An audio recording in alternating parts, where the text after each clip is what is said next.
Bismillahirrahmanirrahim. Assalamualaikum warahmatullahi wabarakatuh. Alhamdulillah, thumma alhamdulillah. Sallallahu wa sallam wa baraka ala sayyidi wa habibi Rasulillah wa ala alihi wa sahbihi wa man wala. La hawla wa la quwwata illa billahil aliyyil azim. Allahumma 'allimna ma yanfa'una wanfa'na bima 'allamtana wa zidna 'uluman tanfa'una fid dunya wal akhirah. Amin. Rabbi shrah li sadri wa yassir li amri wahlul 'uqdatam min lisani yafqahu qawli. Alhamdulillah, para kesempatan yang berbahagia ini, setelah menyelesaikan sholat subuh secara berjamaah,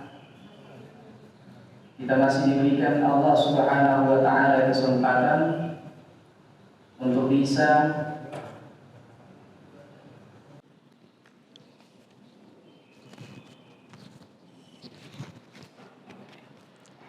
bisa sama-sama mengkaji sebuah ilmu atau beberapa ilmu, sehingga kita bisa semakin dekat kepada Allah Subhanahu wa Ta'ala. Karena di antara kebaikan yang ketika kebaikan tersebut diinginkan oleh Allah kepada seorang hamba,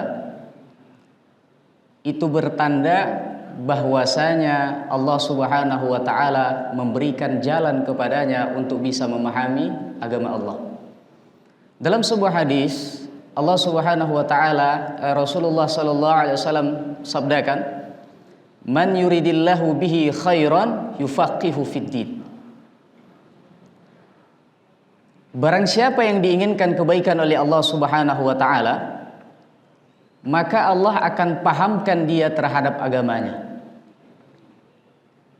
Maka ketika ada seseorang yang rajin mendengarkan kajian, yang bertanya ketika ada sesuatu yang tidak paham, maka itu adalah ciri-ciri bahwasanya seseorang tersebut sedang diinginkan kebaikan oleh Allah Subhanahu wa Ta'ala.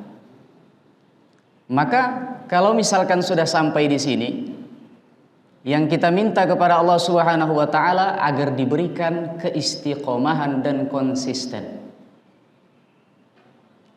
Karena kalau misalkan tidak konsisten, rasa tersebut hanya akan berada di situ saja. Setelah itu kita tidak akan mendapatkan hal positif lainnya. Maka seorang hamba ketika memohon sesuatu kepada Allah Subhanahu wa Ta'ala, maka hal tersebut akan Allah mudah untuk kabulkan ketika dia telah meminta kepada Allah Subhanahu wa Ta'ala. Bapak Ibu yang dimuliakan Allah Subhanahu wa Ta'ala, pada pagi ini merupakan kajian pertama saya di Masjid Al-Muhajirin ini. Bermula saya dihubungi oleh sahabat saya, dan saya yakin beliau ini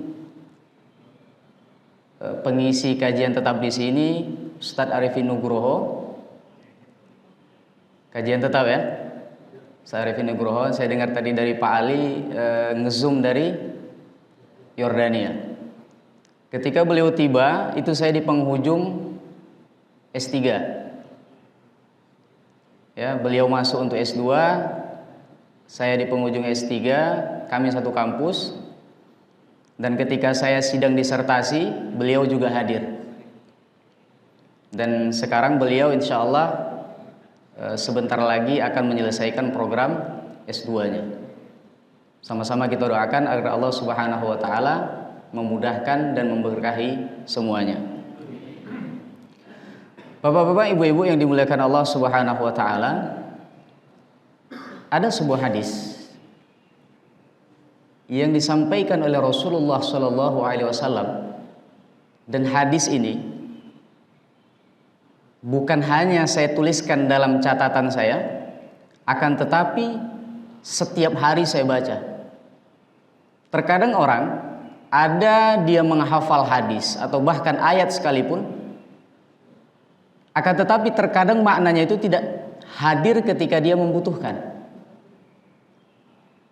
Orang yang sudah hafal sesuatu belum tentu dia mampu menghadirkan apa yang dihafalkannya tersebut ketika hal tersebut dibutuhkannya. Akan tetapi ketika sesuatu yang kita tulis tersebut kita baca setiap hari, maka itu akan masuk ke alam bawah sadar kita dan akan menjadi petunjuk bagi kita. Hadis ini diriwayatkan oleh Imam Muslim. Rasulullah Shallallahu Alaihi Wasallam pernah mengatakan, Inna quluba bani Adama kullaha baina isba'aini min asabi'ir rahman yusarrifuha kaifa yasha. Sesungguhnya seluruh hati manusia tanpa terkecuali, hati anak cucu Adam semuanya, kata Rasulullah, itu dalam genggaman Allah Subhanahu wa taala. Allah Subhanahu wa taala lah yang membolak-balikkan hati tersebut. Ketika Allah menginginkan hati tersebut kepada sebuah ketaatan dan kebaikan, ketika seseorang tersebut melakukan ketaatan dan kebaikan, maka akan ada yang namanya kepuasan, akan ada yang namanya kebahagiaan. Kenapa? Karena Allah menunjukkan hati tersebut agar hati itu mencintai yang namanya ketaatan dan kebaikan. Akan tetapi ada satu fase atau satu keadaan yang ketika kita melakukan kebaikan atau bahkan ketaatan, tidak ada rasa kepuasan atau bahkan kebahagiaan. Yang ada hanya unsur keterpaksaan. Apalagi hal tersebut bersifat wajib dan tersebut harus selalu kita lakukan. Kenapa? Karena hatinya belum tertunjuk untuk melakukan kebaikan dan ketaatan tadi.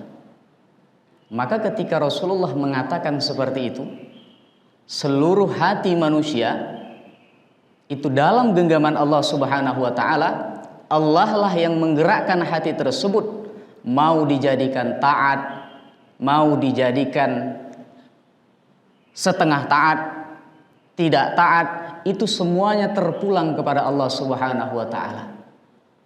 Maka tugas kita meminta kepada Allah Subhanahu wa taala agar diberikan hati yang selalu terpaut akan ketaatan dan kebaikan.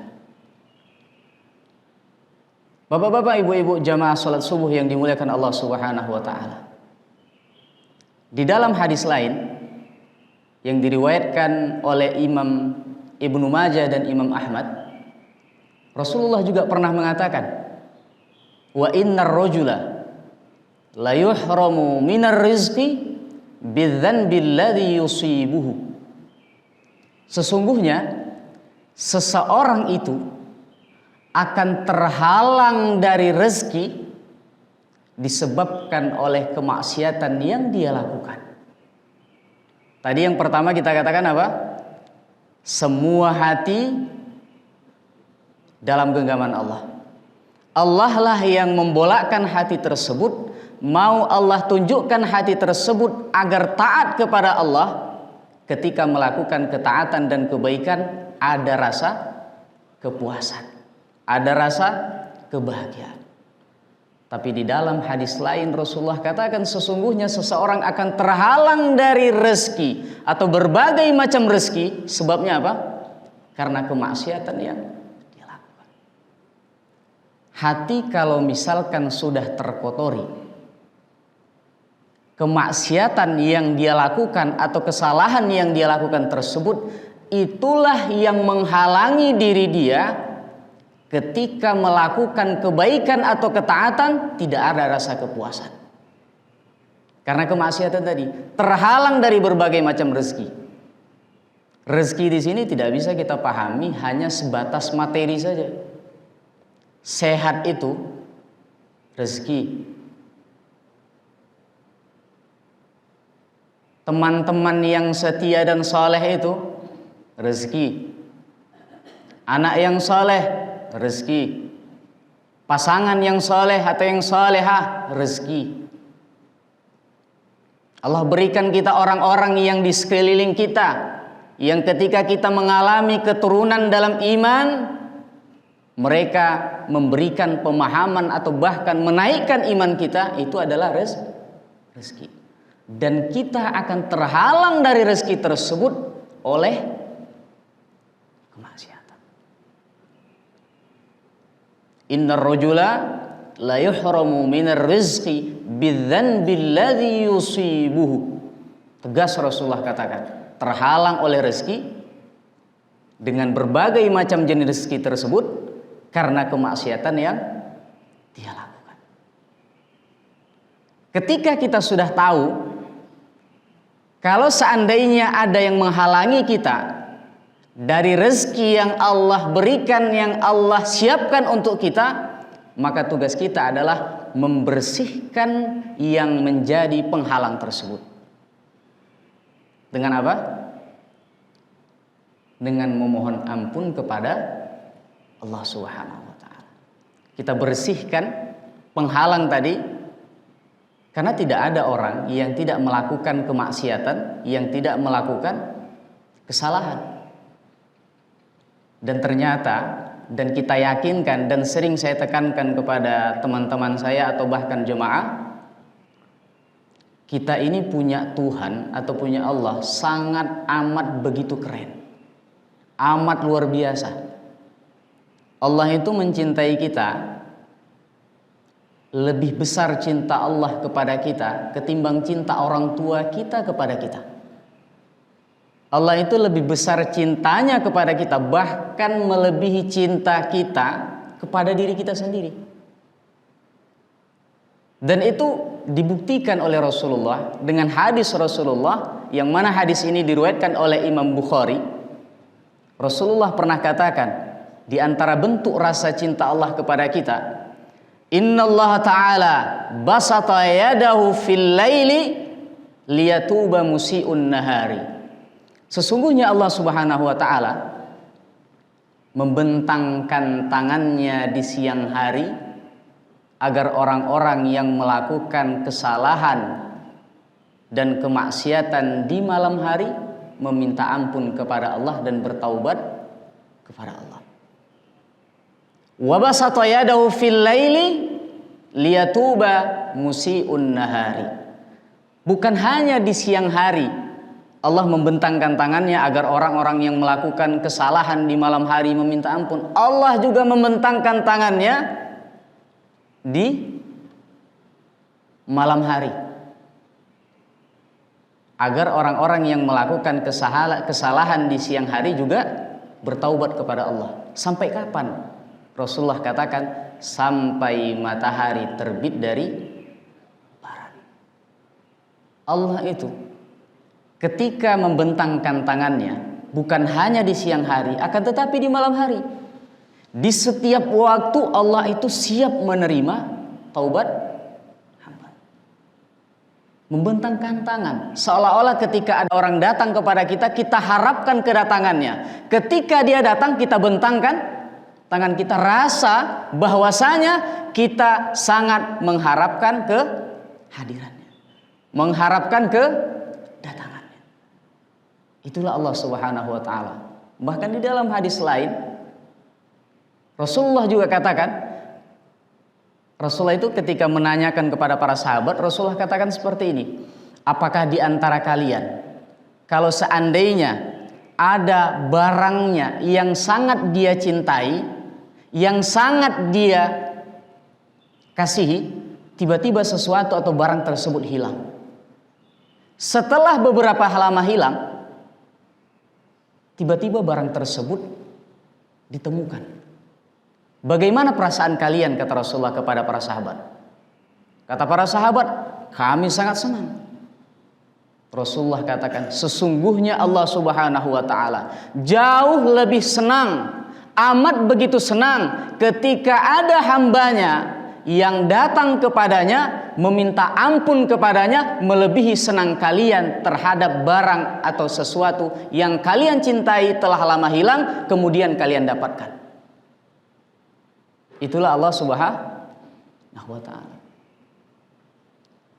Makanya ada salah seorang sahabat pernah mengatakan, "Lau kana lidzunubi rihun ma jalasa ilayya ahadun."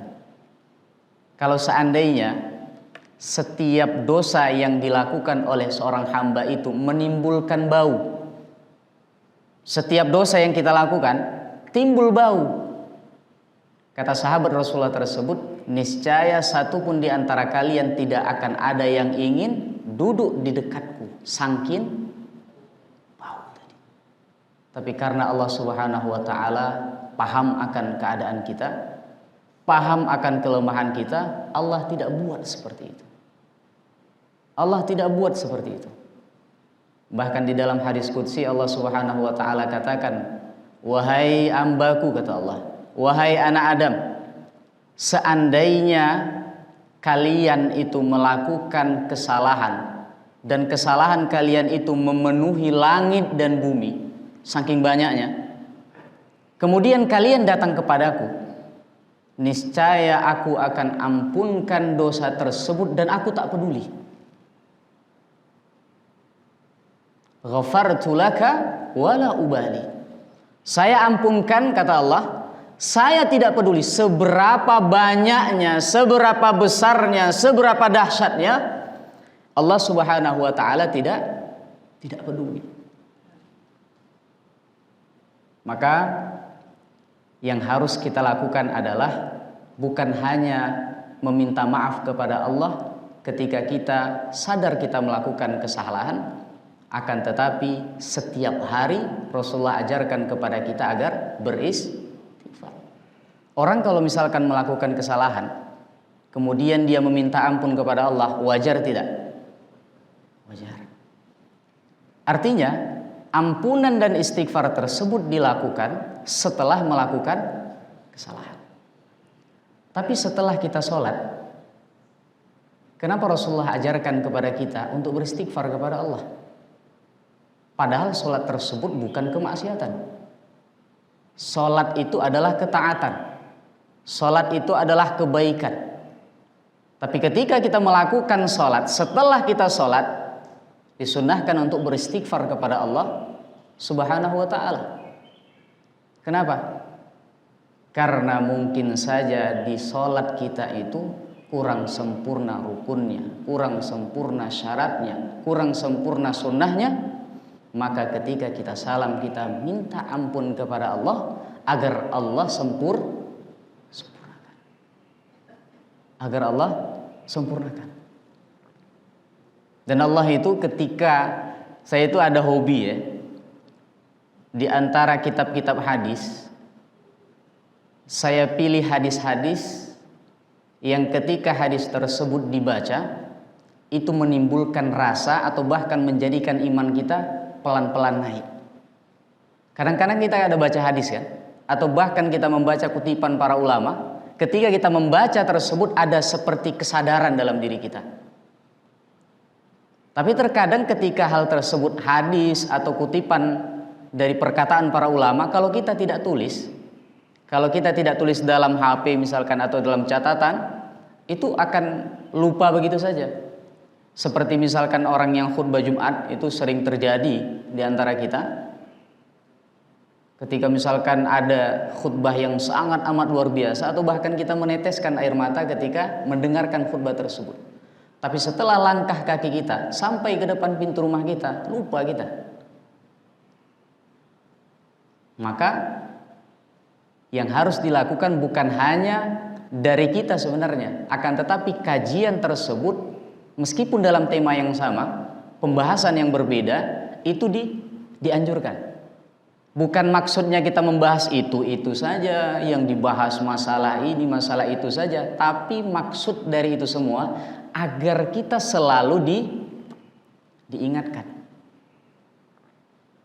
Sesuatu yang sering kita dengar, itu akan masuk ke dalam alam bawah sadar kita. Dan tanpa kita sadari, hal tersebut akan hadir ketika kita membutuhkan. Meskipun hal tersebut adalah sesuatu yang biasa-biasa saja, yang kecil, yang remeh.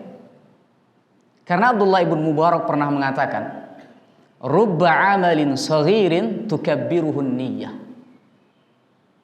Abdullah ibn Mubarak pernah mengatakan, berapa banyak pekerjaan atau bahkan amalan-amalan yang kecil, amalan-amalan yang sepele di hadapan manusia, dipandang oleh manusia hal tersebut biasa. Orang melakukannya mudah. Tapi di mata Allah perkara tersebut amat sangat luar biasa, mendatangkan pahala yang sangat amat luar biasa dikarenakan niatnya yang benar kepada Allah Subhanahu wa taala. Kemudian Ibnu Mubarak membalikkan hal tersebut. Wa rubba amalin kabirin tusaghiruhun niyyah. Dan berapa banyak amalan-amalan besar, pekerjaan-pekerjaan yang besar dan berat, kontribusi-kontribusi yang dilakukan oleh manusia, kalau dipandang manusia itu luar biasa. Misalkan dia menjadikan atau mengislamkan orang-orang masuk ke dalam Islam, ribuan, jutaan bahkan. Dalam pandangan kita mungkin itu sangat luar biasa. Akan tetapi hal tersebut menjadi kecil kalau niatnya bukan karena Allah Subhanahu wa taala. Hal tersebut bukan hanya dipandang manusia hal tersebut besar. Akan tetapi harus dipandangan Allah hal tersebut juga besar. Para ulama kita dulu itu kalau melakukan sesuatu, dia bukan katakan nanti gimana ya kalau saya melakukan ini, apa dikatakan orang. Tidak. Para ulama kita atau bahkan para salafus saleh kita, ketika melakukan sesuatu, yang pertama sekali yang mereka hadirkan pertanyaan, kalau saya melakukan ini, Allah suka tidak? Kalau saya melakukan ini, Rasulullah ridho tidak? Kalau Allah suka, Rasulullah ridho, saya akan lakukan. Tak peduli apa yang akan dikatakan oleh orang lain. Tapi di zaman kita sekarang ketika netizen sudah berkuasa, apapun yang terjadi mudah viral, apapun yang terjadi mudah dikomeni oleh para netizen, hal tersebut jadi bergeser. Bukan lagi apakah Allah suka, apakah Rasulullah ridho, tidak. Akan tetapi mereka lihat apakah orang-orang akan suka ya. Itu telah berbalik arah. Padahal tadi Abdullah bin Mubarak pernah mengatakan sesuatu pekerjaan yang kecil, yang sepele yang dilakukan oleh manusia, menghadirkan pahala yang begitu besar dikarenakan niat yang benar karena Allah Subhanahu wa taala. Dan ada kontribusi atau bahkan pekerjaan atau bahkan ibadah yang dilakukan oleh seseorang besar di pandangan manusia, kecil di hadapan Allah, atau bahkan sama sekali tidak mengalami atau mendapatkan pahala. Itu karena apa? Karena niat yang salah. Jadi para salafus saleh kita, para ulama kita sangat mengajarkan kepada kita, ketika orang komen, ketika orang tidak suka kepada kita, justru sebenarnya kita itu harus senang. Ketika ada orang tidak senang kepada kita, dia bicara tentang diri kita, menjelek-jelekkan kita, menikam kita dari belakang misalkan, justru kita harus senang. Dan itu pernah diajarkan oleh Imam Hasan Al-Basri. Jadi ketika ada Imam Hasan Al-Basri, ada seseorang yang tidak suka kepadanya, dijelek-jelekkan oleh orang yang tidak suka tadi, seburu-burunya Imam Hasan Al-Basri. Kemudian ada orang yang mendengarkan. Ketika ada orang yang mendengarkan tadi, bahwasanya ada seseorang yang menjelek-jelekkan Imam Hasan Al-Basri, dia cari Imam Hasan Al-Basri, dia katakan, wahai Imam, si fulan itu menjelek-jelekkan Anda, mencela Anda. Meskipun di hadapan Anda, ketika Anda bertemu dengannya, dia puji Anda. Di belakang Anda, dia tikam Anda, dia jelekkan, dia hina Anda. Ketika mendengar hal tersebut, Imam Hasan Al-Basri sangat amat senang sekali. Langsung dia bergegas ke kebun kurma miliknya. korma setengah matang, diambil korma setengah matang satu tandan tadi, kemudian ditanyakan kepada orang yang mengatakan kepada Imam Hasan Al-Basri, rumah si fulan yang menjelekkan saya tadi di mana? Di sana. Datang Imam Hasan Al-Basri, diketuk pintu, diberikannya kurma satu tandan yang setengah matang tadi. Dia katakan seperti ini, terima kasih karena engkau telah memberikan pahalamu dengan cuma-cuma kepadaku. Jadi orang kalau misalkan ada yang menjelekkan kita, mau tidak mau, dia itu akan memberikan pahalanya kepada kita dengan sukarela. Makanya kan ada hadis dari Rasulullah SAW yang diriwayatkan oleh Imam Muslim. Apa kata Rasulullah? Tahukah kalian siapa yang bangkrut di hari kiamat nanti? Kata para sahabat, yang bangkrut itu yang gak punya uang, gak punya dinar, dan gak punya dirham. Rasulullah katakan tidak. Orang yang bangkrut di antara manusia itu adalah orang-orang yang ketika dia di dunia melakukan sholat dengan baik, melakukan puasa dengan baik, berhaji dengan baik, bersedekah dengan baik, melakukan amal-amal ketaatan, akan tetapi di satu sisi yang lain dia pernah menzolimi si fulan, dia pernah menjelek-jelekkan si fulan, menghina si fulan, melakukan kesalahan ini itu, sehingga kebaikan yang begitu banyak tadi dibagi-bagikan kepada orang-orang yang dia zolimi tadi. Sehingga ketika dia tidak lagi memiliki kebaikan dan ketaatan berupa pahala tadi, dan masih tersisa orang-orang yang dia zolimi, maka dosa orang yang dia zolimi tersebut diberikan kepada dirinya, sehingga dia ditendang oleh malaikat atas perintah Allah, dimasukkan ke dalam neraka. Kita sadar, kita itu tidak mau sholat yang kita lakukan, puasa yang kita lakukan, sedekah yang kita berikan, atau hal-hal berbagai macam ketaatan yang kita lakukan, kita tidak mau hal tersebut nantinya pahalanya bukan ke kita. Akan tetapi kita tidak mau pahala tersebut diberikan kepada orang lain. Capek kita, akan tetapi pahalanya tidak diberikan kepada kita. Itu yang harus kita hindari. Mungkin dalam hati kita, oh sholat saya oke lah ini, 5 waktu di masjid, qobliyah ba'diyah aman, tahajud oke, witir aman, sedekah aman, Ramadan full, tahajud tiap malam, Jumatan shaf awal, segala bentuk kebaikan. Kita sudah yakin diri kita akan memanen pahala tersebut, akan tetapi di hari kiamat karena kita membicarakan orang lain, menjelekkan orang lain, menzolimi orang lain, pahala tersebut akan diberikan kepada mereka. Nanti itu kita nggak sadar, kita sendiri, ya kita itu nggak sadar, kita sendiri nanti lihat pahala kita banyak gitu. Kita nanya sama malaikat, nih pahala saya banyak segini, padahal amalan saya nggak terlalu luar biasa. Nanti malaikat bilang, ini pahala si fulan itu menjelekkan Anda, mencela Anda, ini pahalanya.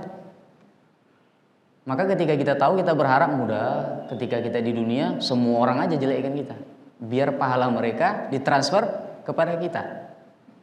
Akan tetapi kan kita sebagai seorang muslim tidak mau kita yang mendapatkan pahala sementara orang lain mendapatkan sengsara. Maka sama-sama kita masuk ke dalam surga. Surga itu luas. Kalau kita saja yang di dalam masjid ini aja masuk ke dalam surga, masih banyak nanti surga-surga, lahan-lahan surga yang tidak terpenuhi. Surga itu luasnya seperti luas langit dan bumi. Kalau bisa kita masuk semuanya, kita masuk semuanya. Makanya hal-hal seperti ini harus kita sadari, dan para ulama ada sebuah kaidah mengatakan, para ulama mengatakan seperti ini.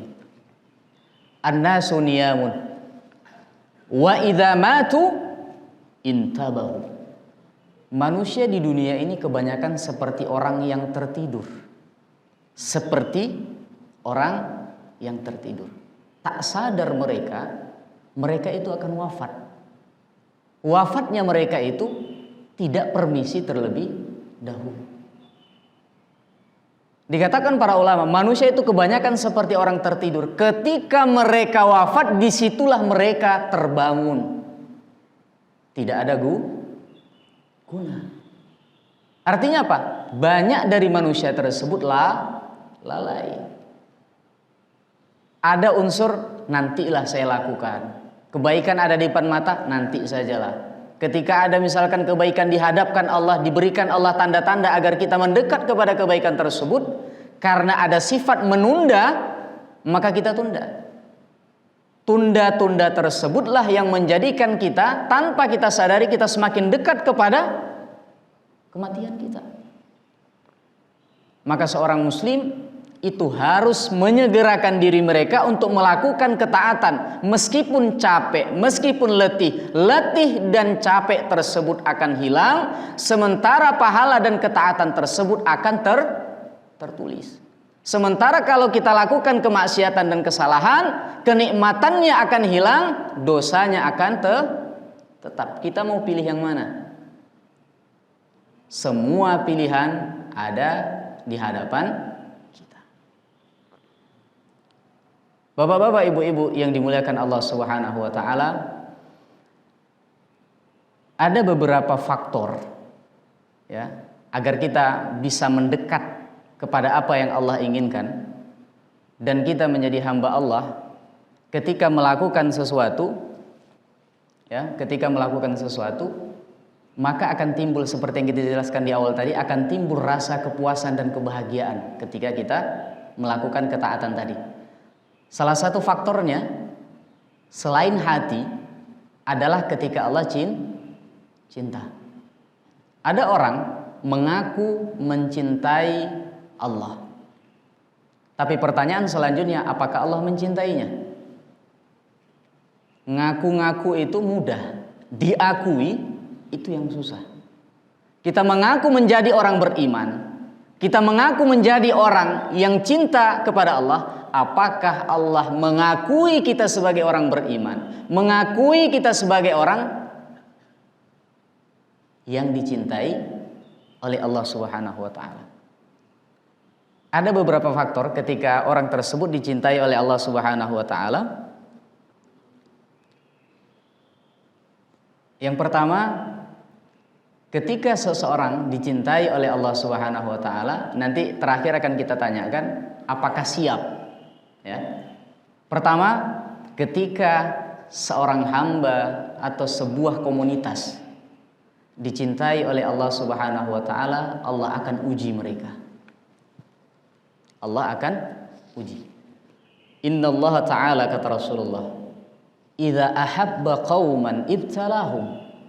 Sesungguhnya Allah itu, kata Rasulullah, ketika mencintai komunitas, ketika mencintai kelompok, atau bahkan ketika mencintai seseorang, Allah Subhanahu wa ta'ala akan menguji kelompok atau bahkan seorang hamba tadi. Dia mengaku menjadi orang beriman, Allah akan uji. Ketika Allah uji, itu bukan berarti Allah ingin menjadikan kita orang yang rendah, orang terhina, tidak. Allah uji kita, Allah berikan cobaan kepada kita. Apapun jenis cobaan tersebut, tujuan utama Allah agar ingin menaikkan level kita di hadapan Allah. Kita ini kan sadar hidup di dunia untuk ujian. Dan ujian kita ini bermacam-macam, bapak-bapak, ibu-ibu semua. Ibarat kita kalau masuk ke dalam sebuah ruangan untuk melakukan ujian nasional misalkan. Itu kan ada ujian paket A, paket B, paket C, paket D, dan beberapa paket kan. Intinya apa? Ujian. Sama seperti kita. Ujian kita itu masing-masing. Ada orang yang diuji dari pasangannya. Ada orang yang diuji dari keturunannya. Ada orang yang diuji dengan hartanya. Ada orang yang diuji berbagai macam ujian. Itu diumpamakan seperti ujian berbagai macam paket tadi. Intinya sama, itu adalah ujian. Kembalinya kepada apa? Kepada yang disampaikan oleh Rasulullah tadi, ketika Allah mencintai hamba atau kelompok tadi, Allah akan uji mereka. Tempatnya di mana? Di dunia. Makanya Rasulullah katakan, yang paling sedap, yang paling kuat sekali ujiannya itu adalah para nabi dan semisalnya. Ketika seorang hamba tersebut imannya kuat, ujiannya kuat. Imannya tipis, ujiannya tipis. Jadi kalau misalkan kita merasakan Allah nggak pernah nguji kita, itu hati-hati. Mungkin saja iman kita tidak kuat menerima ujian ketika diberikan tadi. Makanya yang paling keras ujian itu apa? Para nabi. Kenapa? Nabi itu tingkat atau level keimanannya sudah begitu tinggi. Maka ujian dia level tinggi. Kalau misalkan para nabi diuji dengan hal kecil, itu sangat tidak balance. Makanya Rasulullah katakan tadi apa? Ketika imannya kuat, ujiannya juga kuat. Ketika imannya tipis, ujiannya juga tipis. Dan di akhir Rasulullah katakan, hatta yalqallaha ta'ala wa ma 'alaihi khati'ah. Orang yang senantiasa diuji oleh Allah Subhanahu wa taala, tujuan utamanya adalah ketika dia berjalan di muka bumi nanti, dia berjalan di muka bumi ini tanpa terasa semua dosanya telah digugurkan oleh Allah Subhanahu wa taala. Karena ujian tadi, ujian kalau lulus, bukan hanya Allah cinta kepada dia, akan tetapi Allah rontokkan seluruh dosanya. Ketika seseorang dirontokkan dosanya oleh Allah Subhanahu wa taala, akan timbul rasa untuk mengerjakan yang namanya kebaikan dan ketaatan. Ketika orang sudah mudah melakukan kebaikan dan ketaatan, Allah akan cinta kepadanya. Siap nggak kalau misalkan kita masuk ke dalam ruangan ujian dari Allah Subhanahu wa taala? Bapak-bapak, ibu-ibu. Siap ya? Insya Allah. Kok ragu gitu? Insya Allah Ustaz. Tapi janganlah kuat-kuat kali. Iya, Allah tahu. Allah katakan la yukallifullahu nafsan illa wus'aha. Allah itu tidak membebani sesuatu di luar kemampuan kita. Allah tahu.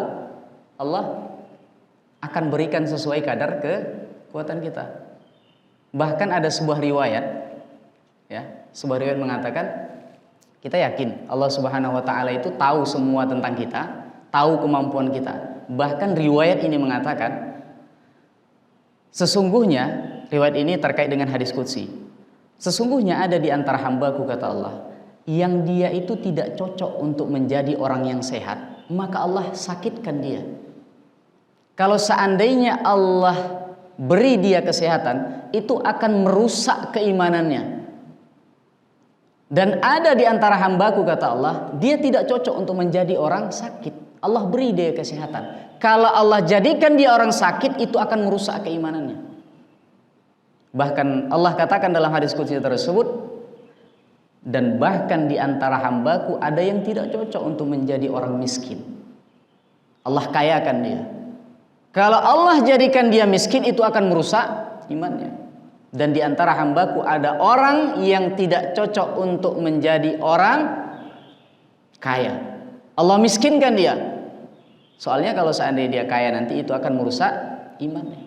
Allah itu tahu kadar kita. Allah itu tahu apa yang kita butuhkan. Semuanya kita pulangkan kepada Allah. Gak usah ngatur Allah. Kita disuruh untuk bertawakal kepada Allah, bertawakal kita. Beramal kita. Hilangkan rasa sombong dari dalam diri kita. Hilangkan rasa angkuh dari dalam diri kita. Kita di dunia ini sama-sama melakukan kebaikan, agar kebaikan tersebut mengantarkan kita ke depan pintu surga. Jadi ada seorang murid daripada Imam Ahmad bin Hanbal. Kenal sama Imam Ahmad bin Hanbal? Kenal? Enggak atau kenal? Kenal aja lah. Sering kita dengar namanya. Kenalan itu kan nggak mesti harus wajahnya gimana, ya, tidak. Ya, kenal Imam Ahmad bin Hanbal, murid daripada Imam Syafi'i. Imam Syafi'i kenal nggak? Kenal. Bilang kenal aja. tak kenal maka tak sayang. Berarti kalau kita nggak kenal nggak sayang kita. Sayang kita. Imam Ahmad bin Hambal itu punya murid. Di zaman Imam Ahmad bin Hambal ini kan kita tahu, kita pernah dengar kisahnya, fitnah itu luar biasa. Fitnah khalqul Quran yang Imam Ahmad itu dimasukkan ke dalam penjara, kemudian disiksa, dicambuk oleh khalifah di zaman Imam Ahmad bin Hambal. Karena dia berhadapan dengan orang-orang Mu'tazilah. Itu kan fitnahnya kejam. Sehingga ketika itu Imam Ahmad untuk buka kajian saja itu diam-diam di rumahnya. Jadi murid Imam Ahmad bin Hambal ini ketika itu saking menerima banyaknya cobaan, ditanya oleh muridnya ini kepada Imam Ahmad, "Ya Imam, matar roha?" Wahai Imam, kapan sih kita istirahat di dunia ini? Seolah-olah cobaan Allah kepada kita itu tak ada habisnya. Kapan kita istirahat? Seolah-olah kita ini hampir tak mampu. Imam Ahmad mengatakan, "Ar-rahatu inda awwali qadamin tad'uha fil jannah." Istirahat itu bukan di dunia, kata Imam Ahmad. Istirahat itu dimulai ketika salah satu dari langkah kakimu melangkah ke depan pintu surga. Disitulah mulai istirahat. Sebelumnya berusaha bersungguh-sungguh untuk beramal. Jadi kalau kita mencari tempat istirahat di dunia, itu kita telah salah arah. Tapi bukanlah maksudnya ketika misalkan saya katakan seperti ini, malam ini saya nggak mau tidur. Bukan gitu. Maksudnya jangan dijadikan dunia ini tempat tujuan akhir kita, tempat kita istirahat, kita cari harta sebanyak-banyaknya agar di masa tua kita melakukan apapun yang kita inginkan. Bukan seperti itu. Maksudnya adalah yang kita pikirkan adalah bagaimana amalan atau sesuatu yang saya miliki di dunia ini bisa mengantarkan saya menjadi orang yang bahagia ketika ada di akhirat. Itu maksud daripada Imam Ahmad bin Hambal. Ya, makanya Rasulullah katakan al-kayyisu man dana nafsahu wa amila lima ba'dal maut. Orang yang cerdas itu, kata Rasulullah, orang yang mampu mengendalikan dirinya dan hawa nafsunya dan mengamalkan sesuatu untuk akhiratnya. Maksudnya apa? Mindset dan pikirannya itu adalah pikiran akhirat. Maksudnya gimana? Kalau orang bermindset akhirat, contoh, ada seorang teman kita yang datang kepada kita, dia punya masalah. Orang kalau mindsetnya dunia, ketika dia lihat temannya tersebut datang kepadanya bawa masalah, dalam hatinya dia katakan, aduh, kawannya aja yang datang-datang, masalah terus yang dibawa. Ujung-ujungnya MU, minjem uang misalnya. Tapi orang yang mindsetnya benar, orang yang mindsetnya akhirat, ketika ada saudaranya yang datang di hadapannya, dia akan lihat pahala nih. Ketika dia bantu saudaranya, tidak mesti dari materi. Dia bantu saudaranya, dia dengarkan apa keluh kesahnya, dia cari jalan keluarnya. Ketika sahabat atau saudara kita tersebut keluar dari masalahnya, kita dapat pahala tidak? Pahala. Ketika ada orang yang datang kepada kita, penglihatannya itu di mana nih yang bisa memunculkan pahala? Itu orang yang cerdas, kata Rasulullah. Semua dikaitkan dengan akhirat. Kalau saya bantu si kawan nih, kira-kira Allah suka enggak? Suka. Bantu semampu kita. Tapi kadang-kadang memang kalau kita sering membantu orang, kadang-kadang ada perasaan bosan. Benar nggak? Si kawan-kawannya aja yang dibantu. Tapi ketika Allah itulah manusia selaku makhluk dengan Allah selaku khalik itu beda. Saya kalau misalkan datang kepada Pak Ali, pertama kali saya minta tolong, dibantu sama Pak Ali. Kedua dibantu, ketiga dibantu, keempat mungkin agak bosan Pak Ali. Ustadz-ustadznya aja yang datang. Minta bantu lagi, bosan kan? Minta tolong lagi. Tapi kalau Allah tidak. Allah itu ketika kita tidak minta tolong, justru dia marah. Ya. Apa kata Rasulullah? Man lam yas'alillaha ghadiba alaihi. Barang siapa yang tidak meminta kepada Allah, Allah akan marah. Justru ketika kita tidak minta kepada Allah, Allah marah. Kita minta lagi kepada Allah, Allah suka. Minta lagi, Allah suka. Itulah Allah. Justru kalau kita tidak minta kepada Allah, Dia akan marah. Makanya ada dosa namanya syirik, itu merupakan dosa yang paling besar. Kenapa? Karena seseorang tersebut menduakan Allah, meminta kepada selain Allah. Allah itu marah. Kenapa? Allah itu pencemburu kan? Dia tidak mau sesuatu tersebut diminta kepada selainnya. Kenapa? Karena selain Allah itu lemah. Selain Allah itu makhluk. Lemah semua. Allah yang maha kuat, Allah yang maha sombong. Makanya sesuatu tersebut harus kita minta kepada Allah. Bahkan ada hadis yang lain Rasulullah katakan, Fatahallahu, ketika seorang hamba membuka pintu meminta dan berharap kepada hamba yang lain, disitulah Allah akan membukakan pintu kefakiran terhadap hamba tersebut. Di dalam Sunan Tirmidzi, ma fataha 'abdun baba mas'alatin illa fatahallahu alaihi baba faqrin. Tidaklah seorang hamba membuka pintu harap hanya kepada manusia, meminta hanya kepada manusia, kecuali Allah Subhanahu wa taala akan bukakan kepada hamba tersebut pintu kefakiran. Maksudnya bukan maksud ketika kita minta tolong ambilkan ini dulu, bukan itu. Maksud daripada hadis tersebut, kita meminta kepada selain Allah dalam artian minta tolong. Contohnya minta tolong kepada orang yang berada di dalam kuburan misalkan. Kita meminta langsung kepadanya. Atau kita meminta sesuatu yang terkait hal tersebut, tidak pantas kita minta kepada hamba. Sepantasnya kita minta kepada Allah. Kita lakukan permintaan tersebut kepada hamba, Allah akan bukakan pintu fakiran. Maksud fakir itu apa? Tidak akan pernah ada puasnya, tidak akan pernah ada bahagianya. Kurang terus. Itulah ketika seseorang meminta pintu harapnya, membukakan pintu harapnya hanya kepada manusia. Kita kan sering dengar, berharap kepada manusia akan kecewa, sedangkan berharap kepada Allah akan bahagia. Secara sekilas itu sangat amat benar sekali. Kita hanya minta kepada Allah. Itu yang pertama. Tadi bahwasanya ketika Allah Subhanahu wa taala mencintai seorang hamba, maka Allah akan menguji hamba tersebut. Kemudian yang kedua, Rasulullah katakan, innallaha ta'ala yu'tid dunya liman yuhib wa man la yuhib.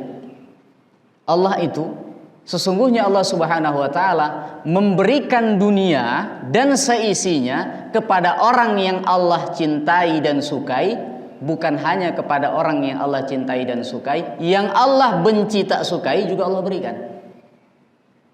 Dunia itu diberikan kepada orang yang Allah cintai dan orang yang tidak Allah cintai. Nabi Sulaiman itu kaya tidak? Kaya. Allah cinta? Cinta. Nabi Yusuf menjadi menteri keuangan di Mesir ketika itu. Kaya tidak? Kaya. Allah cinta? Cinta. Fir'aun kaya? Kaya. Allah cinta? Musuh Allah itu. Ngaku Tuhan. Coba. Fir'aun mengaku Tuhan, tidak mungkinlah dicintai sama Allah. Dibenci sama Allah. Allah berikan nggak dunia? Berikan. Qarun, yang sering kita dengar kalau kita mendapatkan harta di bawah itu harta karun, sampai ke Indonesia kan, harta karun. Allah cinta, Allah kaya nggak dia? Kaya. Allah cinta? Tidak. Jadi apa? Dunia itu, kekayaan itu bukan sebagai tolak ukur bahwasanya kita dicintai sama Allah atau tidak. Akan tetapi Rasulullah katakan di penghujung hadis tersebut, wa innallaha ta'ala la yu'tid dunya illa liman ahab. Sesungguhnya Allah Subhanahu wa taala wala yu'ti al-imana illa liman ahab. Sesungguhnya Allah Subhanahu wa taala tidak memberikan iman kecuali kepada yang Allah cintai.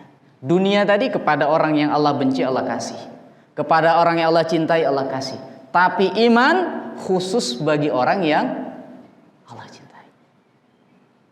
Maka orang-orang beriman itu tempatnya di dalam tempat yang Allah cintai. Ukuran Allah cinta sama kita, Allah berikan iman. Allah berikan iman. Itu yang disampaikan oleh Rasulullah. Yang pertama tadi ketika Allah cinta, Allah akan uji. Semakin besar ujiannya, kalau lolos Allah akan berikan keridhaan, Allah akan berikan pahala yang begitu besar. Yang kedua, tanda Allah cinta itu bukan dunia. Tanda Allah cinta itu Allah berikan iman. Allah berikan iman. Dan yang terakhir, ada beberapa sebenarnya tapi kita buka nanti untuk tanya jawab. Nah, ketika Allah mencintai seorang hamba, dan ini diriwayatkan oleh Imam Bukhari dan Imam Muslim, muttafaqun alaih. Ketika innallaha ta'ala idza ahabba 'abdan nada Jibril. Allah itu kalau cinta sama seorang hamba, yang Allah lakukan panggil komandan malaikat. Siapa? Jibril. Dipanggil oleh Allah Subhanahu wa taala Jibril, Allah katakan, "Innallaha ta'ala qad ahabba fulanan fa'hibbah." Sesungguhnya Allah Subhanahu wa taala, sesungguhnya saya, kata Allah, telah mencintai si fulan, misalkan kita ambil namanya Afrizal TW misalkan. Ya. Wahai Jibril, saya telah mencintai hambaku yang bernama Afrizal TW. Maka cintai dia. Maka sejak saat itu Jibril mencintai hamba, mencintai saya. Ketika Jibril mencintai hamba tersebut, Jibril umumkan di antara seluruh malaikat. Jibril mengatakan, wahai seluruh malaikat, sesungguhnya Allah Subhanahu wa taala telah mencintai si fulan, telah mencintai hamba tersebut, namanya Afrizal TV misalkan. Maka cintailah dia. Seluruh malaikat itu mencintai hamba tadi, mencintai Afrizal TV tadi. Ketika seluruh malaikat mencintai hamba tadi, maka akan diletakkan seorang hamba tersebut diterima oleh manusia. Maksudnya apa? Ketika dia wafat, orang akan membicarakan kebaikannya. Meskipun ketika dia hidup banyak yang nentang.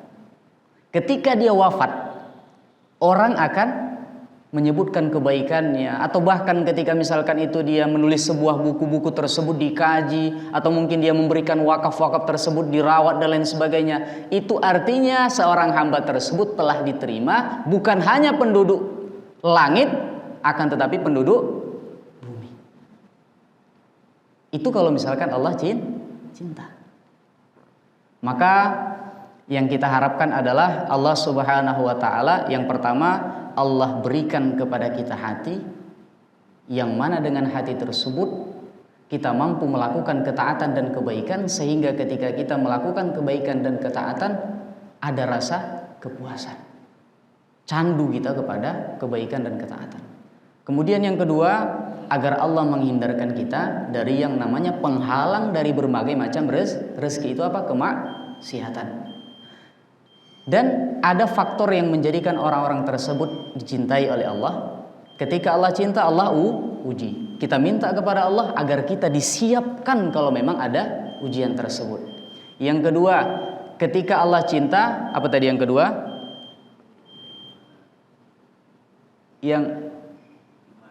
Allah berikan iman. Dan yang ketiga, ketika Allah cinta, Allah akan jadikan dia terkenal atau diterima bukan hanya di penduduk langit, akan tetapi di penduduk Amin amin ya rabbal alamin. Mungkin hanya ini yang dapat saya sampaikan. Tanya jawab ada? Oke, kita buka tanya jawab. Saya kembalikan kepada para jamaah sekalian. Mungkin ada yang bertanya. Oh iya, silakan Pak. Siapa dulu?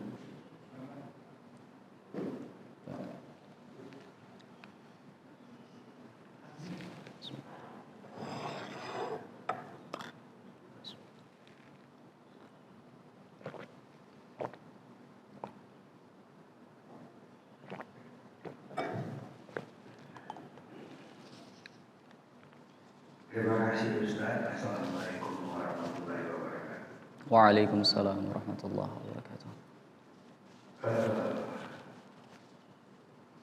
Walaupun Pak Ustaz adalah orang yang pertama di sini, tapi rasanya isinya cukup menarik.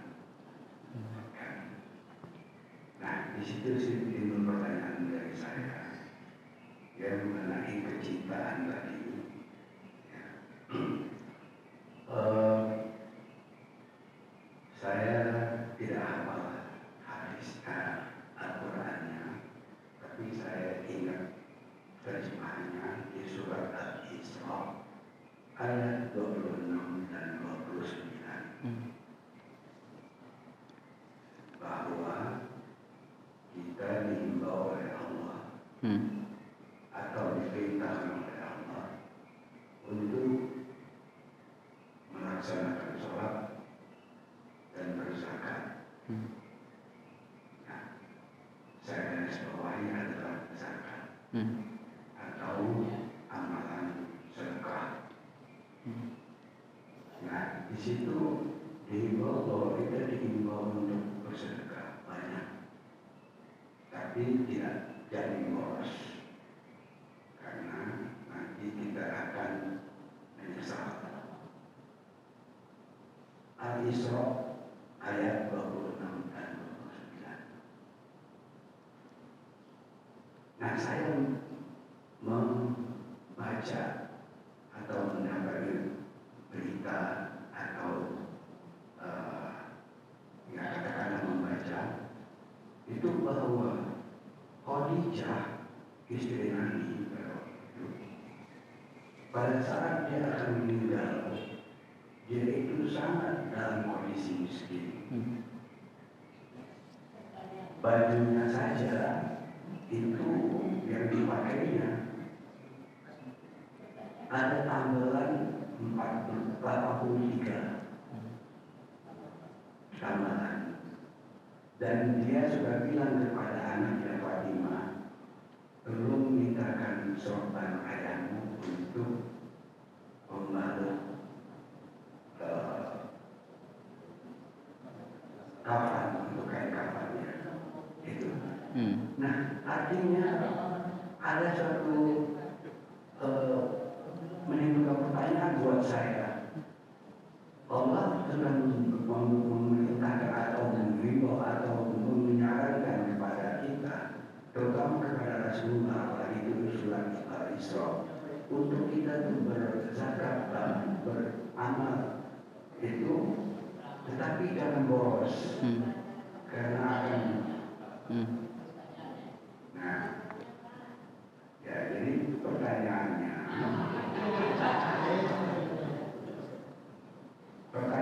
adalah,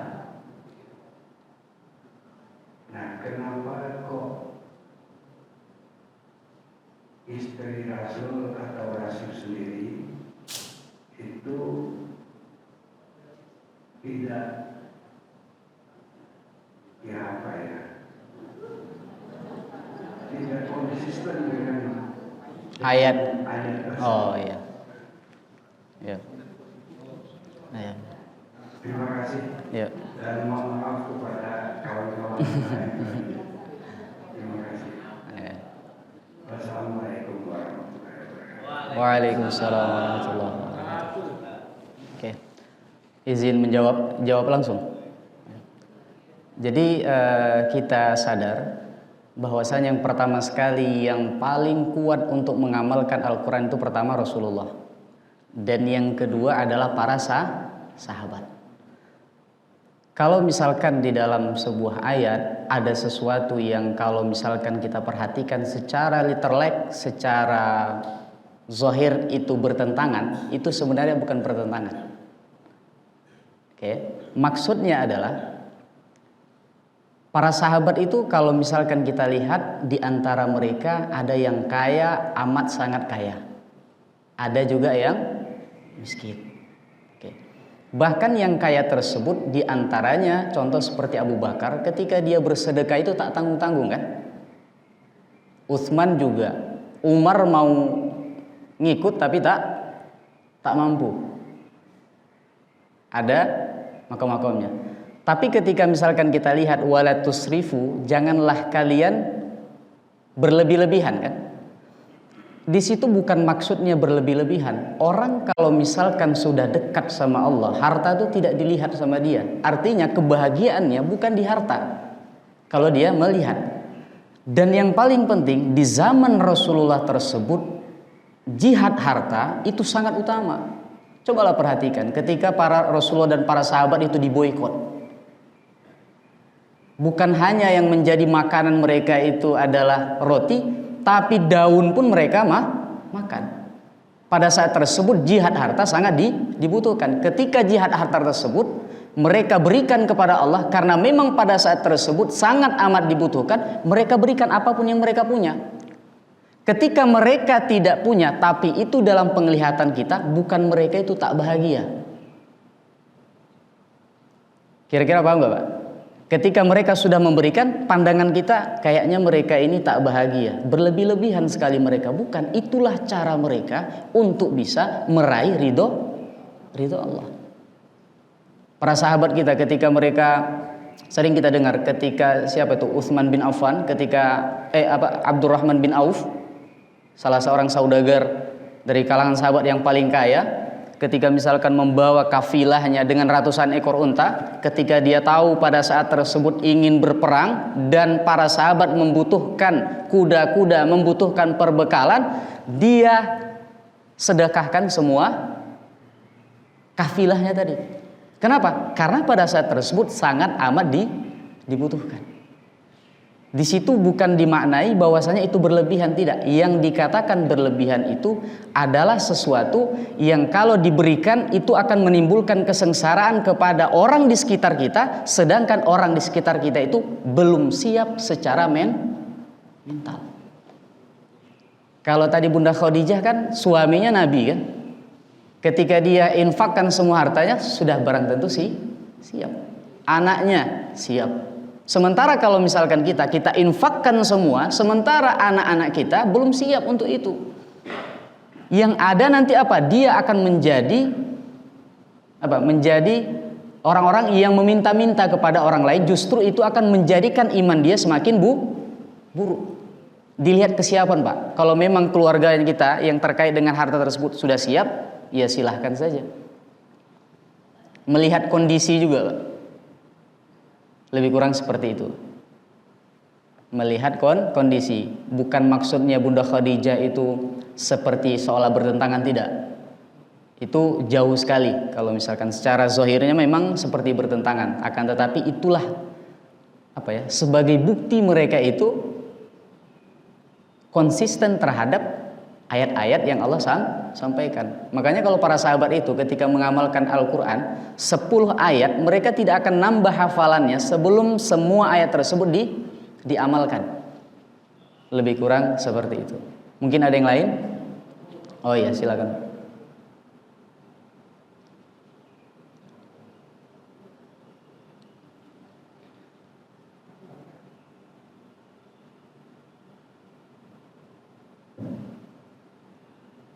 Assalamualaikum warahmatullahi wabarakatuh. Waalaikumsalam warahmatullahi wabarakatuh. Ustaz, pertanyaan saya ada agak sedikit menyimpang. Kalau saya perhatikan banyak sekali Ustaz memberikan materi-materi berkaitan dengan ilmu ma'rifat. Masalah-masalah apa yang sekarang ini saya singkat kawan-kawan sebagian. Kan itu konsistensi dari apa yang selalu kita lakukan pada sholat dan setelah sholat. Dalam arti kata, kita tetap membaca atau selalu membaca apa namanya doa kita. Kita sikapnya, kita sholati wa nusuki wa mahyati wa mamati lillahi rabbil alamin. Itu, ya kan? Yeah. Tapi keluar dari masjid atau selesai sholat, itu sudah lupa ya. Umumnya begitu. Lupa gitu ya. Lupa. Nah, sekarang saya mohon penjelasan. Karena keterkaitannya antara jasa dengan ruh. Ini perlu keseimbangan. Bagaimana saya katakan tadi, kita berdoa. Allahumma ya muqallibal qulub. Selalu. Ya. Iya. Tapi kenyataannya menghadapi kehidupan saat ini cukup Goyang gitu. menjalankan itu sulit sekali. Iya. Apakah kita nggak bisa jalan lain? Bisa nggak mengikuti tarekat ini itu apa-apa pun bisa. Ya kan? Iya. Nah, itu kan lebih berat bagi orang-orang yang memang belum mempelajari. Saya mau menjelaskan. Iya. Waalaikumsalam warahmatullahi. Itu pernah dialami oleh para sahabat Rasulullah. Sahabat Rasulullah ketika mereka mengatakan kepada Rasulullah, "Wahai Rasulullah, kami ini ketika ada di sekelilingmu seolah-olah surga itu terlihat. Kami bersemangat untuk melakukan kebaikan. Di dalam bayangan kami akan melakukan ini, melakukan itu, melakukan ini, dan berbagai macam ketaatan dan kebaikan. Akan tetapi ya Rasulullah, ketika kami pulang kepada keluarga kami, bermain dengan anak kami, berdialog dengan keluarga kami, akan tetapi kami lupa, seolah-olah surga tersebut menjauh. Ini bagaimana ya Rasulullah? Bagaimana ini?" kata sahabat tadi. Dikatakan oleh Rasulullah, perhatikan jawabannya, "Kalaulah kondisi kalian di sampingku sama dengan kondisi kalian ketika kalian tidak berada di sampingku, yaitu ketika kalian berada di keluarga kalian, niscaya malaikat akan turun ke hadapan kalian, akan salam kepada kalian." Maksudnya, kata Rasulullah, pelan-pelan. Butuh proses tadi. Jadi tidak sekonyong-konyong seseorang tersebut ketika memutuskan saya ingin menjadi orang beriman, saya ingin menjadi orang konsisten, seluruh sholat saya, seluruh ibadah saya akan tujukan kepada Allah. Tidak ada mau yang lain. Tidak sekonyong-konyong hal tersebut akan datang ke hadapan kita. Makanya para salaf, ada salah seorang salaf, kalau tidak salah Imam Hasan Al-Basri, beliau mengatakan seperti ini. Sering atau berapa kekuatan saya sering saya kerahkan untuk membunuh yang namanya riya dalam sebuah amalan. Riya tersebut mati, tapi dia tumbuh dengan warna yang lain. Artinya kita berusaha, pokoknya amalan saya ini sama Allah. Riyanya di mana? Riyanya ketika saya jalan depan rumah itu takut saya dipuji, saya nggak mau lewat jalan situ. Artinya kan kita membunuh riya dari jalan tadi. Tapi yang namanya riya itu muncul dari arah lain, muncul dengan warna lain, bukan warna merah lagi, warna biru misalkan. Begitulah para ulama kita sendiri mengatakan sangat susah untuk konsisten. Tapi kita disuruh untuk berusaha untuk konsisten. Sama seperti mungkin ini akan jadi pembahasan baru mungkin di dalam masalah takdir, seperti sulit kita pahami. Kita ini sebelum kita dilahirkan dunia, tempat kita di surga dan neraka kan sudah ditentukan. Ketika mendengar itu kan para sahabat bilang, kalau memang seperti itu untuk apa kita beramal? Diam saja kita akan menuju ke arah yang Allah siapkan tadi. Tapi Rasulullah perintahkan apa? I'malu fakullun muyassarun lima khuliqalah. Kalian kata Rasulullah diperintahkan oleh Allah beramal. Karena seseorang akan dimudahkan kepada arah yang ditentukan Allah tadi. Artinya apa? Kita disuruh konsisten. Meskipun konsisten itu susah, Tapi kita tetap disuruh untuk itu. Biarkan Allah yang akan menentukan kelanjutannya. Kita gantungkan semua sama Allah. Makanya tadi masalah-masalah menggantungkan sama Allah itu sangat amat penting. Ketika kita ingin konsisten. Ya Allah, seperti ini. Saya pernah ingat ada imam besar namanya Imam Sya'rani. Dia punya anak. Ini kan imam besar, ulama besar. Dia punya anak. Cuman anaknya itu tidak seperti dirinya. Malas dalam baca buku. Malas lah pokoknya. Anak seorang ulama, ayahnya ulama tapi anaknya bukan ulama. Melakukan kesalahan. Pokoknya malulah Imam Sya'rani. Kemudian suatu malam dia seperti dapat petunjuk dari Allah. Ketika itu dia berdoa kepada Allah. Ya Allah, saya sudah mengarahkan anak saya sesuai dengan kemampuan saya. Saat ini saya sudah mengerahkan semua kekuatan. Saat ini saya pulangkan kepadamu ya Allah. Engkau yang akan melanjutkan dan semua kuserahkan kepadamu. Saya bertawakal kepadamu. Ketika dia sudah memulangkan semua sama Allah, menyerahkan semuanya kepada Allah, usaha tadi sudah kan?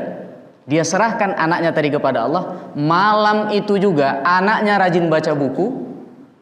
Dan beberapa tahun kemudian jadi ulama seperti dia. Artinya apa? Pentingnya menyerahkan semuanya itu kepada Allah. Jangan kita terikat dengan usaha dan kekuatan kita. Kekuatan kita terbatas. Nah, pentingnya tadi. Nanti ujungnya bagaimana? Biar Allah yang atur. Lebih kurang seperti itu Pak. Sama-sama. Mungkin ada yang lain? Udah? Cukup? Tambu? Oke, saya tutup dengan doa atau langsung tutup aja Pak Ali? Langsung aja. Terima kasih Bapak-bapak, Ibu-ibu jamaah sekalian. Semoga Allah Subhanahu wa taala menjadikan kita orang-orang yang mengamalkan apa yang kita dengar, menjadikan kita orang yang konsisten. Allah tidak mudahkan kita untuk lupa terhadap apa yang kita ilmui. Allah berkahi langkah kita. Syukran. Wassalamualaikum warahmatullahi wabarakatuh.